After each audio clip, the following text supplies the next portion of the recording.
Welcome, everyone. Thank you so much for being here. This is a third talk in the Moral Ambition for AI series. In these talks, we spotlight leading builders and thinkers who are shaping AI for the benefit of humanity.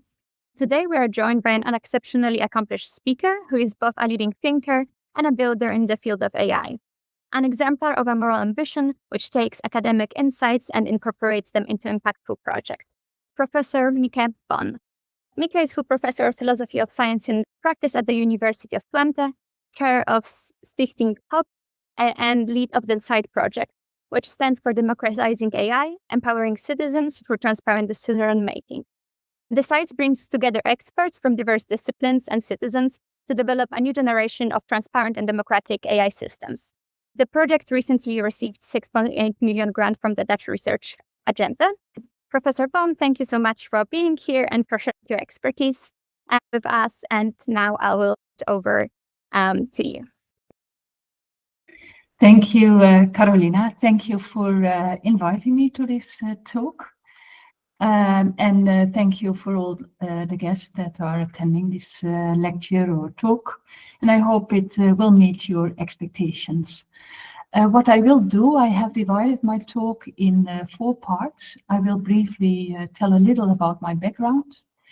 I will then also briefly talk about my connection to the School for Moral Ambition, and about the society or the foundation that I recently started, which is aimed at bridging between science and society. And the most part of this talk I will spend on the design project that Carolina just referred to, so the Democratizing AI, Empowering Citizens through transparent decision making. And I will explain there a little about what the call was about and how we designed this entire project. So to start with myself, my background, as said, is in chemical engineering.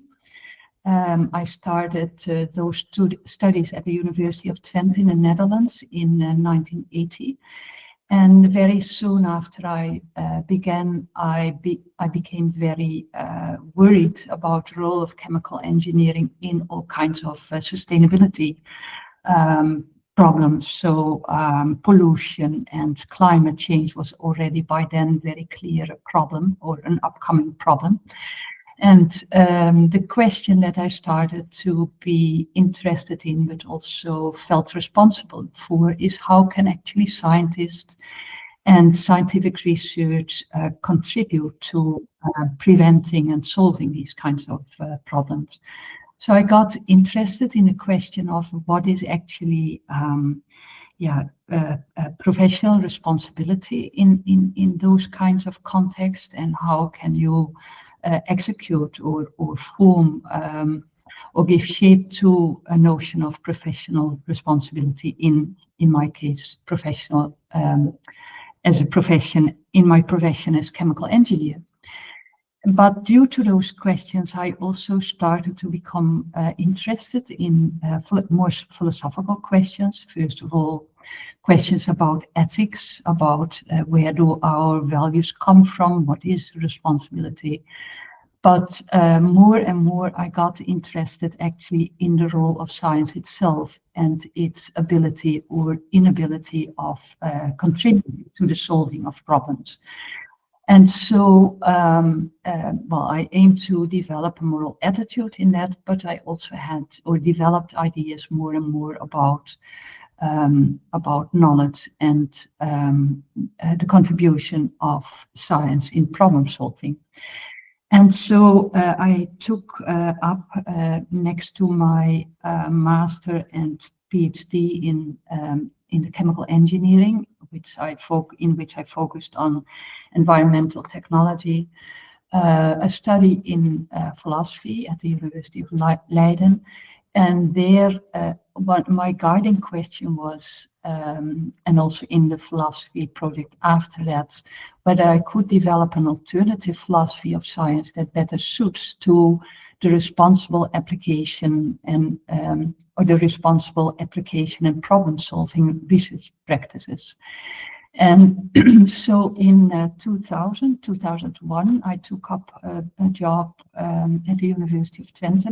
My chemical engineering was followed at Technical University of Delft, and then I got back to the University of Twente in 2001, where I took up the job as a philosopher. And in my philosophy work, my philosophy research in the years after that, I developed new ideas about what is actually science, and especially questions on how science is applicable in problem solving. What is the role of scientific research in societal problem solving? And also what, it developed more and more in the question of what should students learn in an academic education to be prepared for responsible and effective societal roles. Well, this is a poster, I won't explain it, but this is one educational design in which from these looking outside in, so looking from outside to inside of what does society need, and how do we then, how then should we develop or educate our students. This is an educational design that I worked on in the past, several years. And this is, and that resulted in one very specific minor program. It is a transcend interdisciplinary program of half a year that students take with excuse me, that I developed and designed with a team of teachers from different faculties, and it is called Intelligence, Creativity, and Responsible Technological Innovations in Societal Transformations. And it is very exciting actually to work on such programs and having the possibility of indeed thinking of how young people could be educated in these very challenging times. Then the second point, my relationship or my connection with moral ambition. When I saw that starting, I found it very exciting, especially the entire idea behind it, that which is very close to how I think about educating students, which concerns the question of how can we educate people that can take these responsible and morally motivated societal roles as professionals, right? So in their professional roles. And the idea of the School for Moral Ambition is that people that are currently in consultancy jobs and are paid very well, but also are mainly focused on making money, to put it very short, could do better things in this world. And the School of Moral Ambition supports them in that. At the same time that this school was, or this organizational movement started, I was working on a foundation myself. It is called Foundation HOOP, in Dutch, Stichting HOOP, bridging between science and society. And that, foundation is a kind of a follow-up on my work as a professor. I'm still working as a professor in my department, but I saw there that it is very difficult in such a job within the university to really do the things that I find important. And that is the reason that I founded this foundation with several other people who are interested in that. And the idea of that foundation is that we are indeed going to try to bridge better between university and society.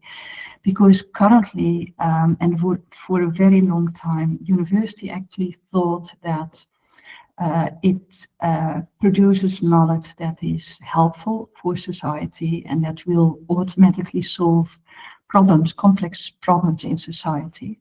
But often we see that what we do in our research does not really land or is not really adopted in society, because it is not really fitting to what society needs. And on the other hand, there is expectations of society for university. But also those expectations do not always enter the universities, or the universities are not really well equipped to do something with those questions. So that was my motivation for this society was, can we set up projects that help in improve processes for better exchange? So that is the idea of a bridge. And the society is called HOOP. So it is in Dutch, is HOOP is also the English hope, but it is also an acronym for higher, that is the H, and O is onderwijs en onderzoek. So that's education and research and a platform.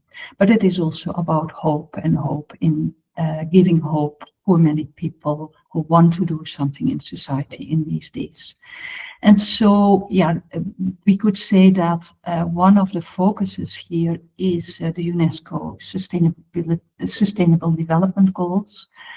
And these goals can be understood as social, so each of these goals can be understood as socio-technological challenges which ask for very specific interventions, but those interventions need to be very well designed to work, right? And that is what requires research. So what it asks, and that is where universities can have a role, is the responsible design of what we currently call societal transformations. For instance, transformations in energy or water quality, of what have you, in all these 17 goals that are mentioned. So that is that's the background, or that is the context of the type of complex problems, and also many of these challenges and development goals interact, of course. So poverty and energy. So, for example, poverty and the energy transition are connected, at least in the Netherlands.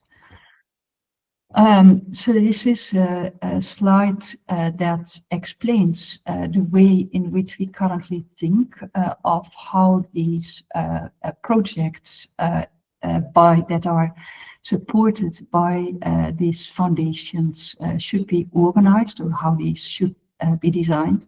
And what you see on this slide is that projects are bringing together say elements of education and training, research, networking, and consultancy. Again, the foundation is guided by moral ambition to bridge between science and society towards responsible and reliable and effective solutions for complex societal challenges, and that includes the responsible and reliable and also effective implementation of these solutions.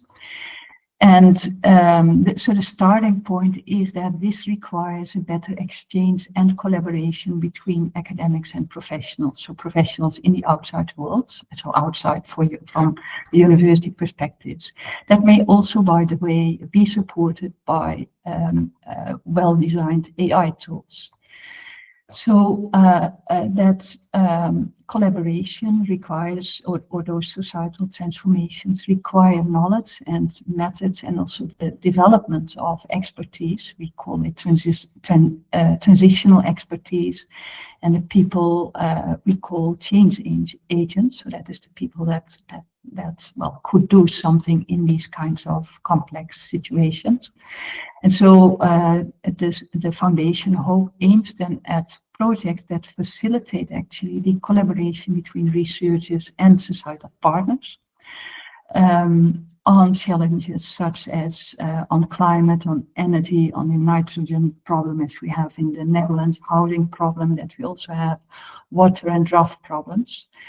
And the setup that we then choose for that, and that should facilitate that, is that we set up or use actually trainings and labs and learning communities as a vehicle to do that. And in all this, we will make use of our experiences in what we already actually did in our educational design, as I just showed you. This entire approach is based, so also the ideas about training is based on alternative ideas about knowledge, and so that is part of my philosophy and science work. It also involves novel pedagogical insights on how people learn more efficiently and more to a better understanding of what science can contribute here. It also involves moral ideas on why and how scientific research should and could contribute. And an important part of the education or training is the difficulty that many people have in doing interdisciplinary research and in working in transdisciplinary collaborations. So that is kind of, it is complex, but we have developed a lot of experience over the past 50 years or so, so that we now think that we can bring it to society. I would like to connect between what the School for Moral Ambition and Stichting HOOP is doing. How I understand it, at least, is that the School of Moral Ambition is guided by a notion of effective altruism. So how can we use the most with little? It has an international orientation, and it focuses, currently at least, at consultants at prestigious firms. Oh, something missing there. Our foundation, which focuses on bridging between science and society, so it's a different kind of audience that we focus on, is guided by the idea that there could be more effective collaborations between university and society, and focus on more that universities can be become more effective for society.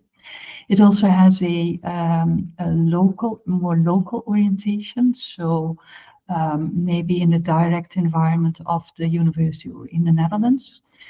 And so also focuses on direct collaborations, really. So that's also the co-creation, the co-design together with citizens. So the idea here is that as academics, we should step out of this idea that we send the information and the knowledge into society, but that the knowledge and also the methods that we use should develop together with the people that are going to use it, in order to make sure that they at the same time also develop the ability to use that knowledge.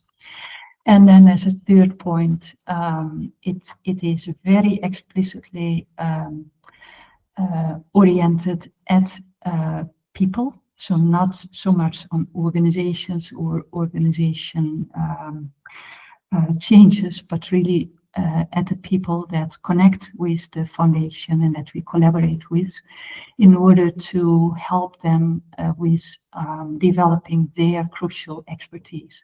And that's both the expertise that academics, in my view, currently would need, and also at professionals in current society, in societal transformation, where all the time, the ambition is to see how can science be better taken up, be better used, and be better developed to be useful to create better solutions, hopefully.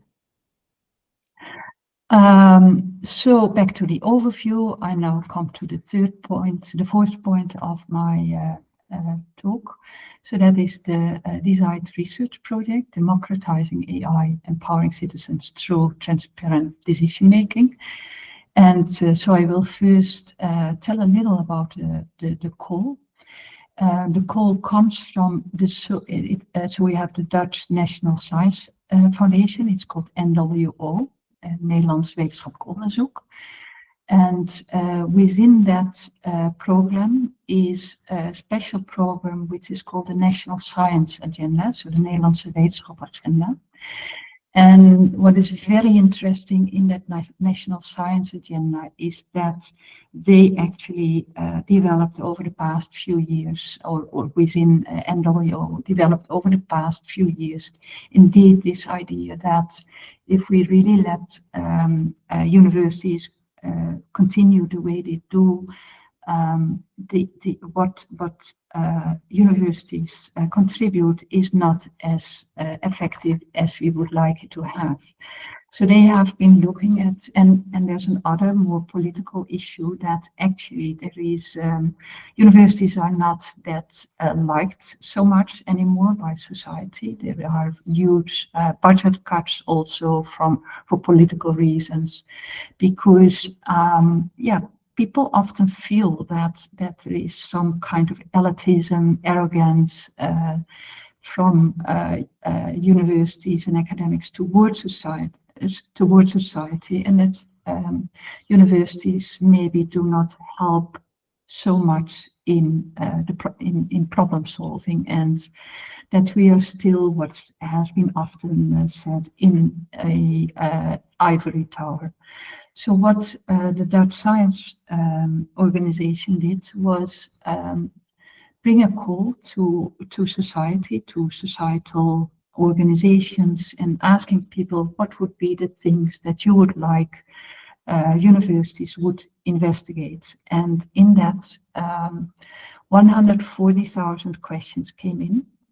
And these were clustered in 25 what they call routes, so 25 themes. And one of those 25 themes is the AI, so the development in artificial intelligence. But there is also agriculture and water and health, and so it's many different ones. You can easily look it up if you would be interested.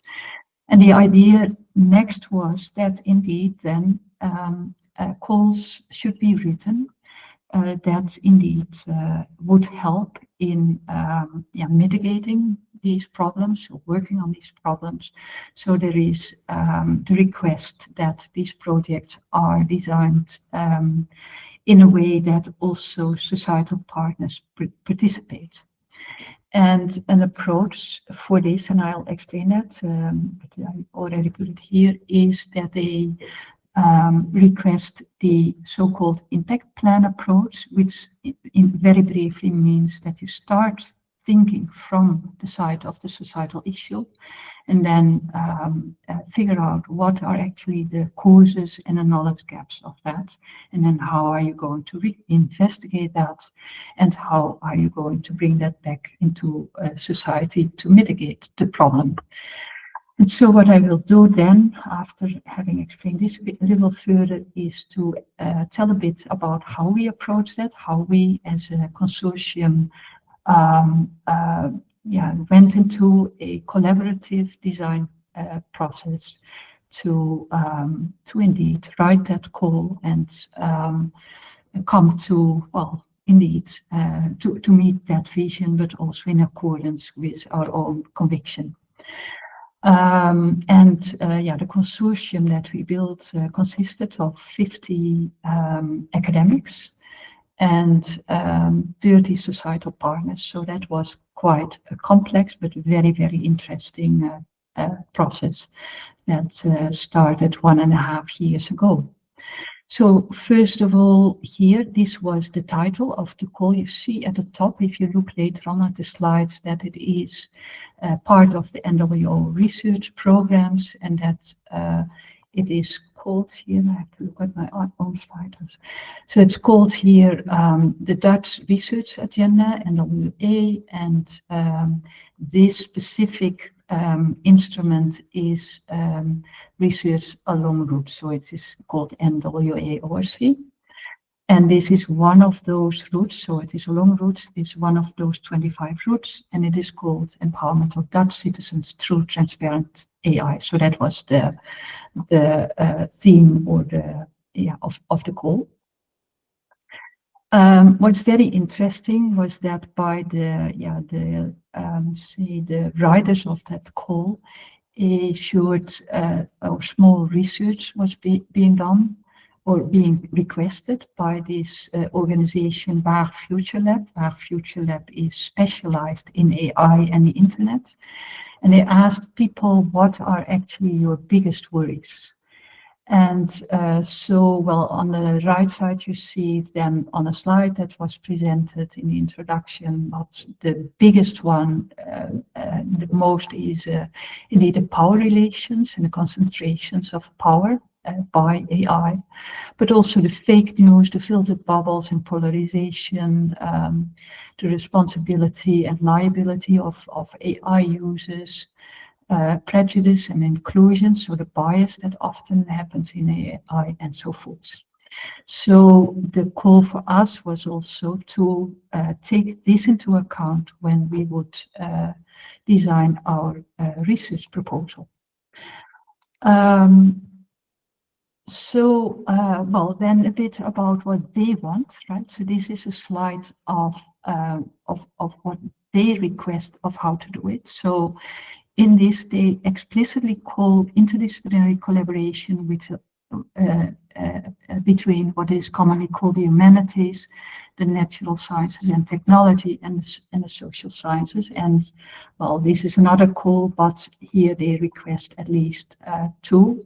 In our call, in our project, we have indeed all three domains working together.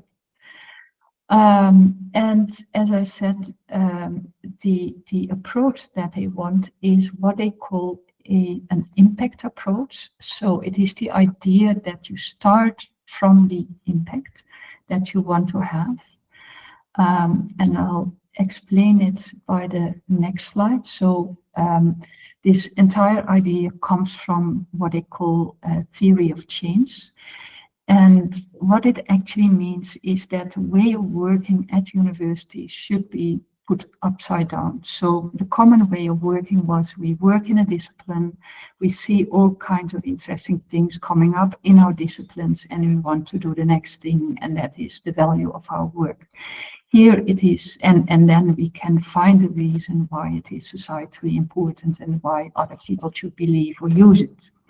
Here, the idea is that we start from societal impact. So we start from the societal impact that we would like to achieve in our project. So that is on the right side, upper part of this. And that is the part of society. I won't explain this all, but I think you understand the kind of idea that is behind it, that only if you have established that, so what is the societal impact that you want to achieve, what is the problem that you want to work on, and how, and what should then be the contribution that you have, you translate that into a problem, right? The problem that you want to work on. So then you get into the stage of the problem analysis from the point of view of that societal impact that you want to achieve. Then you analyze the possible causes of that problem, and then only then you go to the knowledge that is needed to deal with those causes. And then you go back to the right part, what will then become your output. And they also have this very nice notion of an outcome, which is about people, right? What is it that the researchers have learned at the end of this project? What is it that the societal partners do differently or have learned at the end? So also this training idea, a learning community idea, is really part of the entire approach, and that is also what we really have worked on in how we designed the project. Just very briefly, when we started working on the project, we realized, so I first compiled a group of 12 colleagues at my own university from different faculties, so from computer sciences, social sciences, to talk together of what could we do here and what could we bring in there. I'll come back to that. But one of the challenges is, of course, that tons and millions of money is pumped into the AI development. So there was already a very crowded AI landscape in the Netherlands, and so we would need to find our niche in that. So what is it that we contribute? So I just briefly, these are the projects and activities and centers that were already working on the AI. This one, AI Net Netherlands, so that's the Netherlands, and the HCIA. I think this one has 170 million euros, and no, or what is it? Well, a lot, and 70 PhD students, whereas we could only pay 10 PhD students. So we needed to find our niche in that. That was actually one of the challenges. So when we started, we investigated, we looked at, well, what is it that we worked on? We created these kinds of diagrams. So we wanted to do value creation and impact by AI, co-design tools to learn and deal with values. And we had these different, so an outline of all kinds of aspects that could play a role there. So social sciences, humanities, computer sciences, educational design, and so. So that was philosophy, of course, and then also companies in AI applications. That's how we started. But then, of course, we needed to create a consortium that went beyond our own university. So it's very nice in this Dutch National Science Foundation and the National National Science Agenda, that they organized days where we could form the consortium. So first we had only this consortium of 11 people at my university, at the University of Twente. And so we went together with all 12 people to these consortium building days. It was two days. And I invited other people from other universities too, so we could present briefly, and I invited others to join us and telling them the idea that we had and wanted to do. And so on the second day, we formed indeed a consortium of 50 people. And then the next step was that we spent over a period of time of 10 weeks or so, we spent 5 days together in which we went further on this idea of what should we do, what can we do, and also, of course, what can everybody contribute here. And so that resulted in this picture of what could be called topics or themes. Right? So we have the empowerment part, because it was about the empowerment of citizens. We had, let me see, what else did we have? We had education, so the importance of AI literacy and education in that. Somehow too is missing, I don't know why that is. The topic of regulation, decision making with AI tools, and also AI tools for citizens. 2 is the empowerment, 3 education, 4 tools for citizens, 5 decision making with AI regulation, and then also the foundation. So that's the more philosophical issues. And then we started what I called cross-linking. So we had several cross-linking exercises where there were, around these themes, around these themes, teams were formed of people that liked the theme. And we asked, okay, how do we prevent that not in the end everybody goes their own way in their own silo again, and then with the idea that will be important for society. And so how can we create interconnections between these different work packages and themes?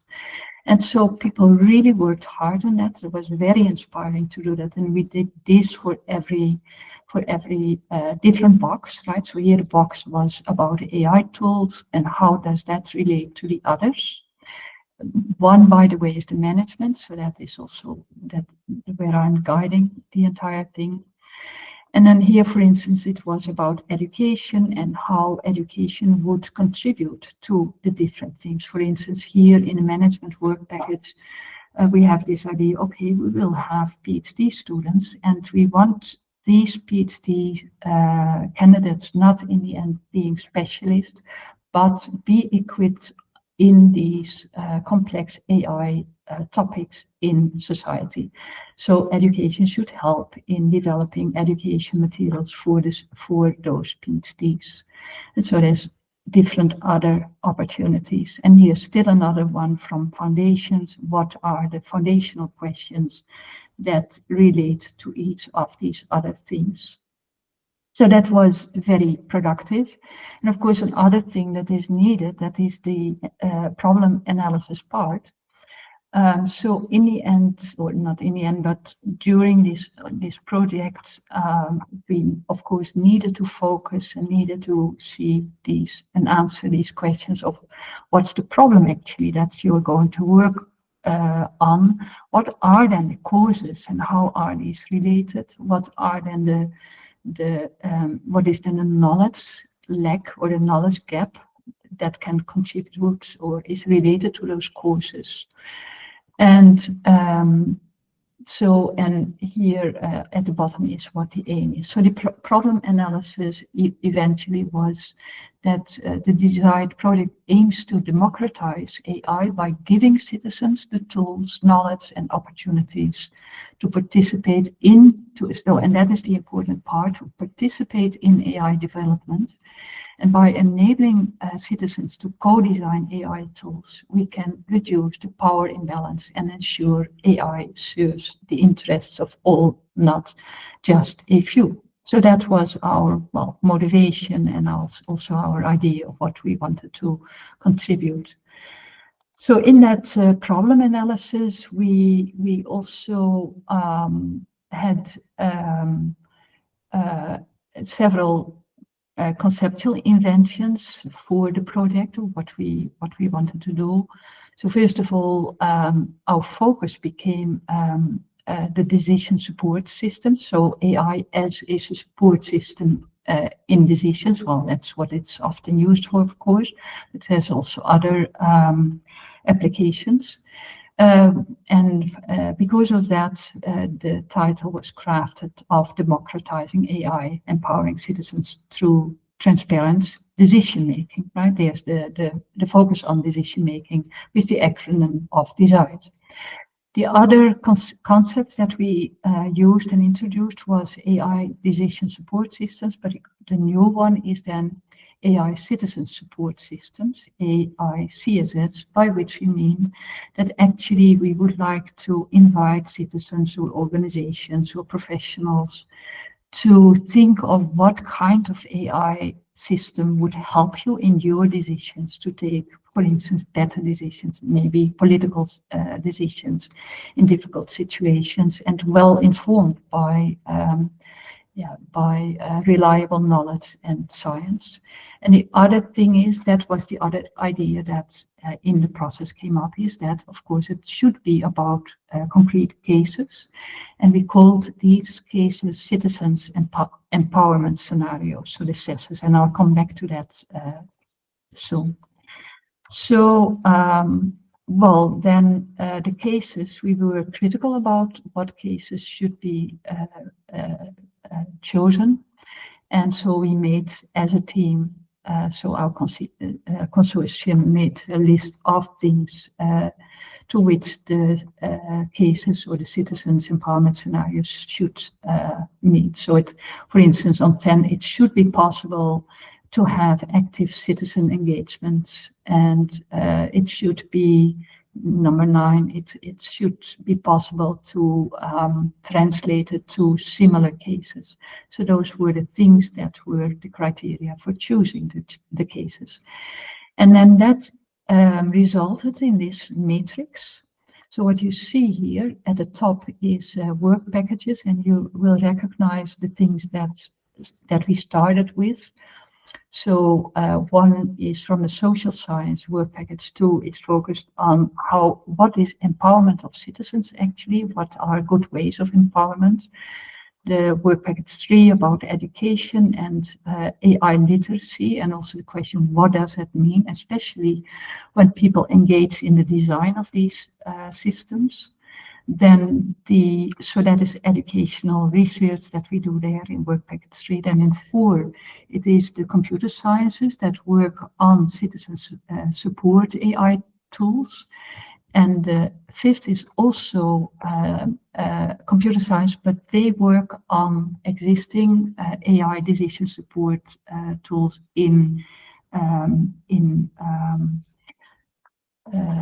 for example, hospitals. So, for example, the first CES, the first use case on the vertical line is on decisions in medical situations about the trajectory that a patient will have when the patient is in a treatment in a hospital. And these are tools used for efficiency and so on and so forth, and best treatment.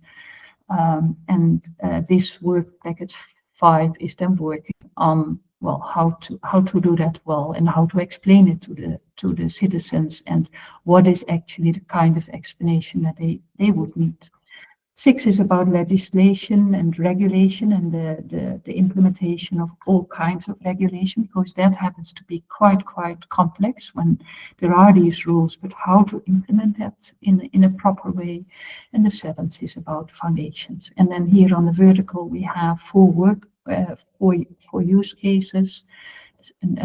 So the second one is on transport systems. The 3rd is helping people in ministries and governments in developing decisions. And the 4th is about advice in health and food.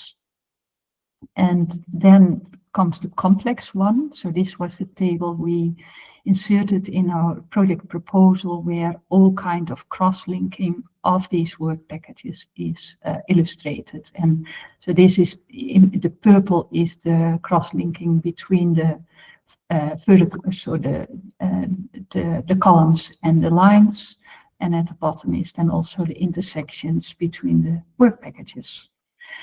Well, this was the front page in the end of our project proposal. There was huge competition, so and because it is a lot of money, of course, and we worked on it between April 24 and the 1st of October 24, and in July 25 we got the news that our project was chosen. So this is one of the announcements. This is one at my own university. So we were, of course, really very happy, because we had created such a fantastic team, and we really wanted to work together on this. Currently, also, it is a huge challenge, really, to because the AI development goes so fast. But well, I really believe that we have a team in which we can keep up with all the fast developments. At this point, I would have liked to show you a little film, but Caroline said, well, maybe better not. But what I wanted to refer to here is that in the previous talk, it was about ethics of AI, which was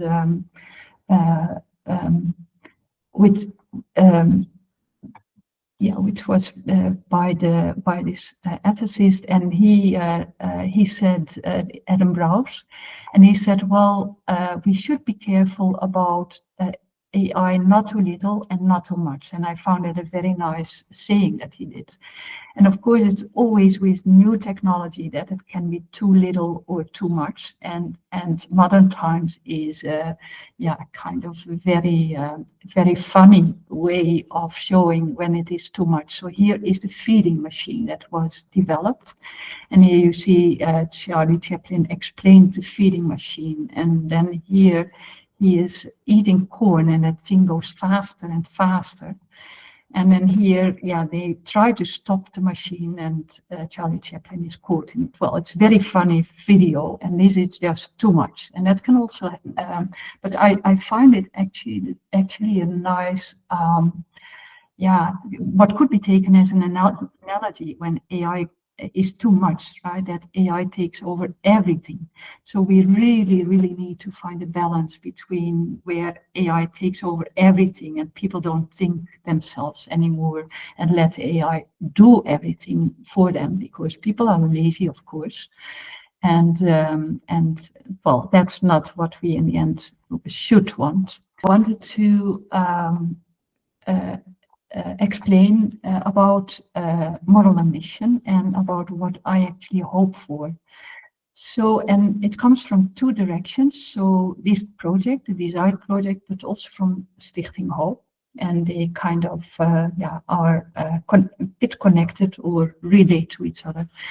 So the design contributes to the building the conditions for responsible and democratic AI. One point is AI is a cognitive support system, the so-called citizen support systems that help citizens and professionals think better, but not to delegate their thinking.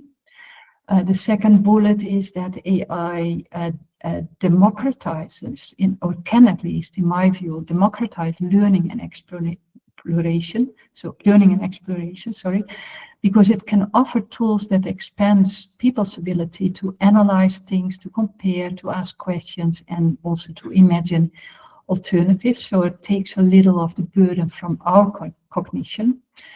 And AI provides reliable, relevant, and intelligible knowledge, and that comes close to my own idea about that currently science is just not intelligible for people.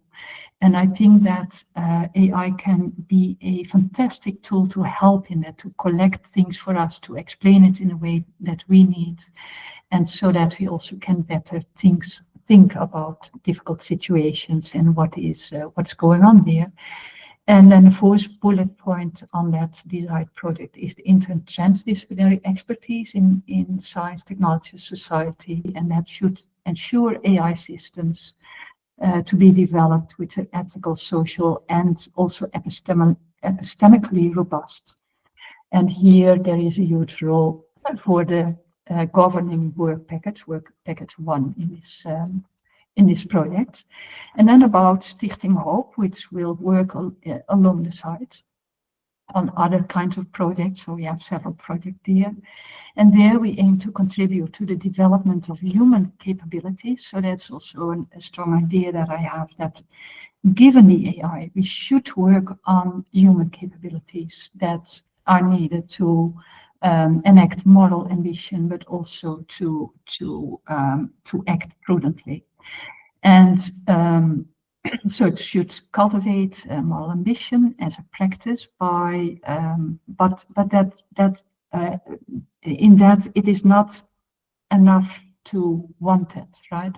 So we want to equip people with the expertise and methods and collaborative environments that are needed to act on their values and not just to intend them. It also aims at what I call the development of higher order thinking and the power of judgment. So judging what fits in a situation, both morally and the knowledge that fits there. So that means that it aims at enabling people to understand complex systems and processes and to evaluate consequences of that, interpret evidence of what should be done, and to make responsible decisions in, well, local or difficult circumstances. Fourth bullet point is about strengthening the human capability in social, professional, ethical, and epistemic responsibility. So that means that academics and experts and professionals can act competently and conscientiously in the real world transitions that are going on currently. And what I hope to achieve there is then that it will be a growing snowballing community of transition experts and change agents who can help in this difficult world and who collectively accelerate responsible and societal transformations. And then just as my last slide, because I see that I'm over time, I actually had given a reading, but I haven't used it. And I would recommend this reading because that is the deepest paper that I have written about also the transition that I hope to achieve in science itself. So it is defending a new paradigm of science that better suits to what I have been talking about in this talk. Thank you.